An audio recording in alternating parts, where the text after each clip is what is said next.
अभी 2 दिन पहले खबर आई थी कि अमेरिका चिंता में है और अमेरिका की चिंता का विषय है भारत, चीन, पाकिस्तान और श्रीलंका। मतलब बात कर्जे की है। चीन, पाकिस्तान और श्रीलंका को मनमाने ढंग से कर्जा देता है और अमेरिका इस बात से चिंतित है कि कहीं इस कर्जे का विपरीत असर भारत पर न पड़े। इसलिए अमेरिका के विदेश मंत्री ने भारत के साथ बात की। वो क्या बात थी वो आपको बताऊंगा, लेकिन पहले सुनिए ताजा मामला क्या है। ताजा मामला है कि अमेरिकी खुफिया एजेंसी के चीफ विल बर्न्स ने प्रधानमंत्री मोदी और चीन के राष्ट्रपति शी जिनपिंग की तारीफ की है कि उनकी बदौलत रूस ने यूक्रेन पर परमाणु हमला नहीं किया, लेकिन साथ ही चीन को चेतावनी भी दी। क्या है पूरा मामला बताऊंगा आपको इस रिपोर्ट में। नमस्कार, एनएमएफ न्यूज देख रहे हैं आप। मैं हूं आपके साथ अभिषेक पुंडित।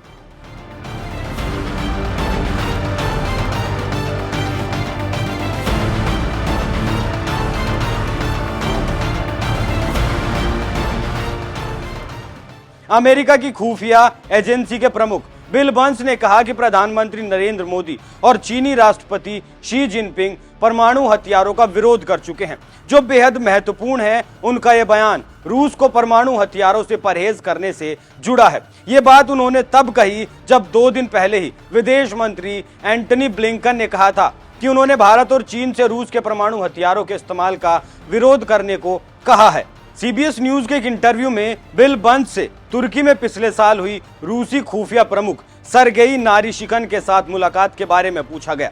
विल बर्न्स ने मीटिंग को बताया निराशाजनक। उन्होंने कहा, मेरा लक्ष्य था कि समझौते के बारे में बात न की जाए, क्योंकि ये वो चीज है जो यूक्रेनी लोग रूसियों के साथ सही समय आने पर करेंगे। राष्ट्रपति ने मुझे क्या करने को कहा, ये किसी भी चीज से ज्यादा था। उन्होंने मुझे नारिशकिन के माध्यम से पुतिन को यह साफ करने को कहा था कि अगर रूस परमाणु हथियारों का इस्तेमाल करता है तो उसके गंभीर परिणाम सामने आएंगे। नारिशकिन ने इस मुद्दे की गंभीरता को समझा और पुतिन ने भी ऐसा ही किया। उन्होंने आगे कहा, मुझे ये लगता है कि यह बहुत महत्वपूर्ण है कि चीनी नेतृत्व और भारत के प्रधानमंत्री मोदी ने परमाणु हथियारों की कमी भी इस्तेमाल पर अपना विरोध जताया। CIA चीफ बर्न्स रूस में अमेरिका के राजदूत भी रह चुके हैं। जब बर्न्स से पूछा गया कि आखिर उन्हें बातचीत से निराशा क्यों हाथ लगी, तो उन्होंने कहा, मुझे समझ आ गया था कि पुतिन में अभी भी अहंकार की भावना बाकी है। आप समझ जाते हैं, मुझे भी समझ आ गया था कि पुतिन मानते हैं युद्ध लंबा चलने से सब ठीक हो जाएगा। पुतिन को विश्वास है कि वो यूक्रेनियों को तोड़ सकते हैं। वो मानते हैं कि राजनीतिक रूप से एक समय सब ठीक हो जाएगा। बर्न्स ने यह भी कहा कि चीन चाह रहा था कि रूस को घातक हथियार दिए जाएं, लेकिन अभी ये तय नहीं हुआ। इससे पहले भी अमेरिका ने चीन को वार्निंग दी थी कि अगर रूस को हथियार दिए तो इसके गंभीर परिणाम होंगे। एक तरफ अमेरिका ने चीन की तारीफ की तो वहीं दूसरी तरफ चेतावनी भी दी। वैसे भी अमेरिका और चीन को आपस में प्रतिद्वंदी माना जाता है और ऐसे में भी चीन की तारीफ करना अपने आप में बड़ी बात है। लेकिन ये पहला मौका नहीं है जब अमेरिका ने भारत की तारीफ की हो। इससे पहले भी वो तमाम बार भारत की तारीफ कर चुका है, लेकिन एक वक्त वो भी था जब अमेरिका भारत को आंखें दिखा रहा था। वो बात तब की है जब रूस यूक्रेन युद्ध शुरू हुआ था और उस वक्त भारत ने अपने व्यापारिक संबंध रूस से बरकरार रखे थे। अमेरिका का मानना था कि भारत को रूस से तेल नहीं खरीदना चाहिए, लेकिन अब अमेरिका भी भारत की ताकत को पहचान चुका है और अपना स्टैंड बदलने को मजबूर हो गया। फरवरी में अमेरिका ने ऐलान किया था कि अमेरिका को अब दिक्कत नहीं है कि भारत रूस से अपने संबंध बनाए रखे। ये अपने आप में बहुत बड़ा फैसला है और भारत की बड़ी जीत।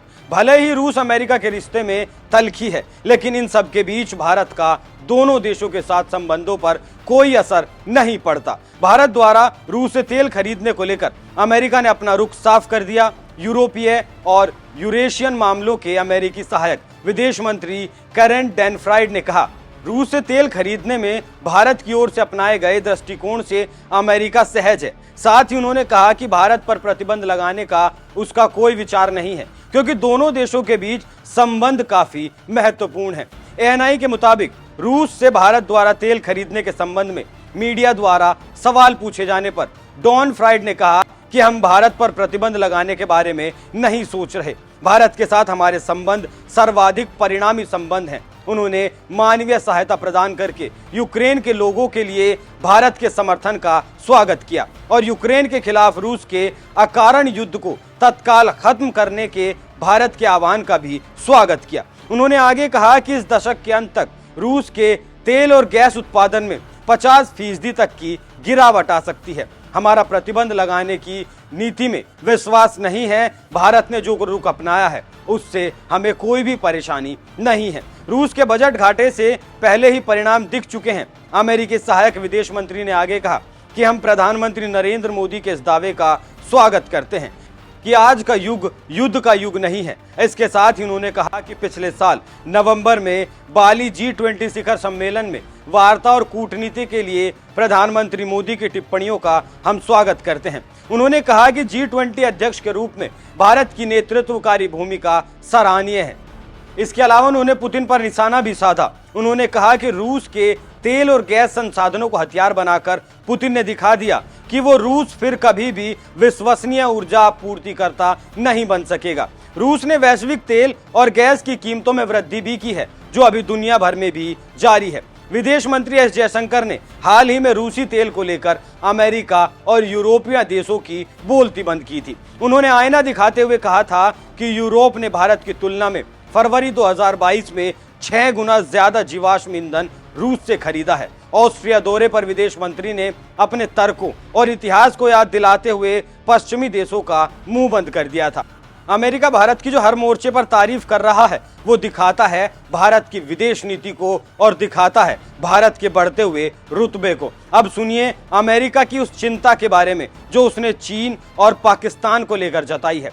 अमेरिकी विदेश मंत्रालय ने चेतावनी देते हुए कहा था कि अमेरिका को इस बात की गहरी चिंता है कि चीन की ओर से भारत के निकटवर्ती पड़ोसी देशों पाकिस्तान और श्रीलंका को दिए जा रहे कर्ज के बदले बलपूर्वक लाभ लिया जा सकता है। दक्षिण और मध्य एशियाई मामलों के सहायक विदेश मंत्री डोनाल्ड लू ने विदेश मंत्री एंटी ब्लिंकन की भारत यात्रा से पहले पत्रकारों से कहा था, हम इस बात को लेकर बहुत चिंतित हैं कि भारत के निकटवर्ती देशों को दिए जा रहे चीनी ऋण का दुरुपयोग किया जा सकता है।